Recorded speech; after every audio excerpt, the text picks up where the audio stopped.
Hi, this is Fiona with Garden Inspire. Thanks for joining us on an herb walk today. This is chokecherry.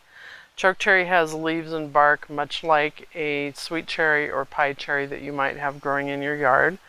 But the flowers, instead of being in pairs or single, there'll be a panicle of flowers, and now the flowers are gone because we have some fruit here. And when the fruit is ripe, it will be almost black. It'll be a very dark red, and that's when you want to harvest it.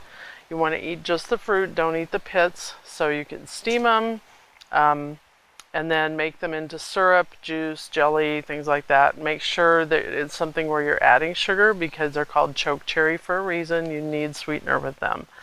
And then another thing that just helps with identification of a chokecherry, it may not have this, but it might have this fungus on the bark, which does not affect edibility at all. It just is one more thing that helps with identification. So chokecherry is a tree that can get up to 25 feet tall. It's a great tree to grow in your yard. You might already have it there and maybe didn't know what it was or its usefulness. So chokecherry tends to grow near water.